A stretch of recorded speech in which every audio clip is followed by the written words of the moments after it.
पहला रुझान 9 बजे तक, सबसे पहले तोरपा और आखिरी में चतरा का नतीजा। आपके क्षेत्र में कब आएगा रिजल्ट, इसकी पूरी जानकारी आपको बता देते हैं।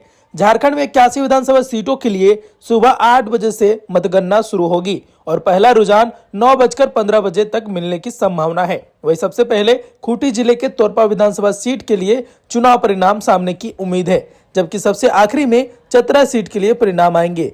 तोरपा में 13 राउंड और चतरा में 27 राउंड में मतों की गिनती होगी। चुनाव आयोग के अनुसार तोरपा विधानसभा क्षेत्र की काउंटिंग 13 राउंड में समाप्त हो जाएगी, जबकि चतरा विधानसभा क्षेत्र का परिणाम 27वें राउंड के बाद आ जाएगा। सबसे ज्यादा टेबल बोकारो में लगाए जाएंगे कि यहाँ वोटों की इस काउंटिंग के लिए 30 टेबल लगाए गए हैं, जबकि 14 क्षेत्रों में 14 टेबल लगाए गए हैं। अंतिम चुनाव परिणाम 5 बजे तक के पहले सारी चीजें आ जाएंगी, इसकी संभावना है। झारखंड के मुख्य निर्वाचन पदाधिकारी के रवि कुमार ने शुक्रवार को प्रेस कॉन्फ्रेंस में बताया कि 23 नवंबर को होने वाली मतगणना के लिए तैयारियां पूरी हो गई है। सभी मतगणना केंद्रों पर मतगणना के लिए व्यापक प्रबंध किए गए हैं। प्रत्येक विधानसभा क्षेत्र के लिए अलग से मतगणना पर्यवेक्षक नियुक्त किए गए हैं। अंतिम चुनाव परिणाम शाम 5 बजे के पहले तक आने की संभावना है। वैसे तैयारियां शाम 4 बजे तक मतगणना की पूरी प्रक्रिया पूरी कर दी जाएगी।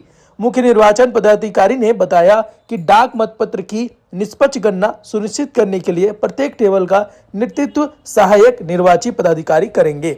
उन्होंने बताया कि पहले डाक मतों की गिनती सुबह 8 बजे से शुरू होगी। नतीजे सुबह 9:15 से आने शुरू होने स्टार्ट हो जाएंगे। पोस्टल बैलेट और ईटीपीबीएस के अलग अलग टेबल स्थापित की गई है। मुख्य निर्वाचन पदाधिकारी ने बताया कि इस बार झारखंड में 29,563 मतदान केंद्रों में से किसी भी पूर्ण मतदान नहीं हुआ है। भारतीय वायुसेना, सीमा सुरक्षा बल और भारतीय विज्ञान पत्र प्राधिकरण के सामूहिक प्रयासों से मतदान कर्मियों और सुरक्षा बलों को राज्य के सुदूर कोने तक ले जाने और वापस लाने में सहायता मिली है। चुनावी खेलों रोकने के लिए कांग्रेस का पहरा, बीजेपी ने की विशेष पर्यवेक्षक की मांग। पूरी क्या है जानकारी हम आपको बता देते हैं। आखिरकार आपको पता होगा कि झारखंड विधानसभा चुनाव का नतीजा 23 नवंबर को आ जाएगा और जिसके बदले में आपको पता चलेगा कि झारखंड में कौन कौन से राज्यों में जी हां किस किस सरकार पूरी तरह से सहमति से बन चुकी है। झारखंड विधानसभा चुनाव के नतीजों के लिए 23 नवंबर को वोट की गिनती होगी। कांग्रेस के निष्पक्ष मतगणना सुनिश्चित करने के लिए 3 पर्यवेक्षकों को नियुक्त किया जाएगा। हेमंत सोरेन ने कार्यकर्ताओं से मतगणना प्रक्रिया में सक्रिय रूप से भाग लेने का आग्रह किया है। भाजपा ने नाला और दुमका सीटों पर विशेष पर्यवेक्षकों को मांग की है।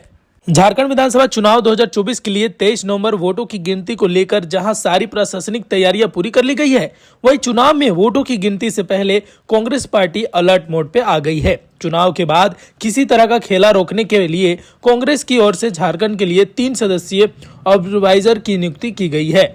वहीं झारखंड मुक्ति मोर्चा के कार्यकारी अध्यक्ष हेमंत सोरेन ने भी मतगणना को लेकर पार्टी कार्यकर्ताओं के लिए दिशा निर्देश जारी किया है, जबकि बीजेपी की ओर से नाला और दुमका जैसी सीटों पर मतगणना के दौरान नजर रखने के लिए विशेष पर्यवेक्षक की मांग